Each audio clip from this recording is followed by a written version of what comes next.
Je m'appelle Guillaume Audouy, je suis paysan à Moricoux dans le Tarn-et-Garonne. Sur notre exploitation, c'est polyculture élevage avec volailles, poulets pintades, canards gras, troupeaux de vaches blondes d'Aquitaine et céréales. Un troupeau de vaches de blondes d'Aquitaine. On a 30 mères. Nous avons les volailles ou les pintades. On abat sur la ferme, les transforme. Nous faisons aussi du canard gras de Barbarie, qui est une race à viande. On les transforme, découpe et ensuite nous faisons tout ce qui est céréales et prairies pour nourrir tous ces animaux. Les spécificités donc de la blonde d'Aquitaine, c'est sa longévité. C'est une vache qui peut facilement arriver à l'âge de 15 ans sans aucun souci, contrairement à d'autres races où c'est un peu plus compliqué. Elle est assez fertile, elle peut très facilement faire un veau par an sans problème. C'est une bonne mère, donc elle a du lait, elle s'occupe bien de son veau. Les vaches ont accès à ce bâtiment. Elles sortent comme elles le souhaitent. Elles ont accès à plusieurs terrains au niveau de la ferme. D'ici quelques temps, on pourra les passer sur l'autre côté du chemin. Ça permet qu'elles aient en permanence de l'herbe à manger.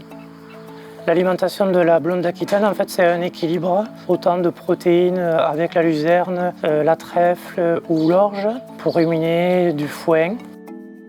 Donc les autres spécificités de la blonde d'Aquitaine, c'est une viande qui est tendre et qui est peu grasse. Et également, elle s'adapte facilement aux conditions climatiques, autant sur la chaleur que sur le froid.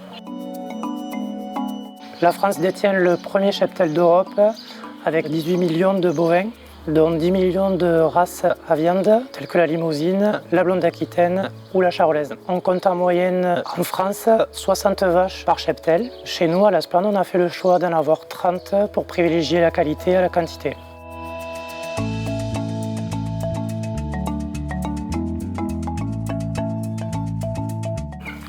Donc ce bâtiment, c'est la poussinière. Il y a une température de 30 degrés à peu près dès qu'ils arrivent, jusqu'à 4 semaines. On fait une période de 15 jours de transition où après ils sortent sur les parcs enherbés. Donc la croissance d'un poulet, on peut commencer à les considérer adultes à partir de 3 mois et demi. Et donc en fait on fait des rotations de poulets pour en avoir en permanence pour nos clients toute l'année. On a également les pintades qui est sur le même principe quasiment. En règle générale, on est autour de 2500 poulets en même temps présents sur la ferme.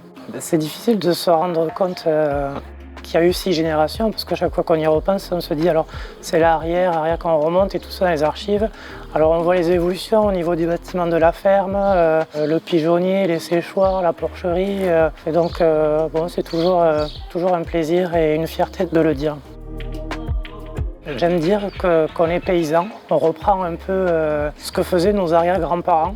On n'est pas affecté à une tâche, on a une multitude de tâches qui fait qu'on ne voit pas les journées passer et c'est ce qui me plaît dans ce travail. Il y a aussi le côté ouvrir les portes de la ferme aux consommateurs, leur montrer notre travail, leur vendre les produits issus de la ferme. Ça pour moi c'est super valorisant et c'est aussi un des points qui me plaît dans ce travail.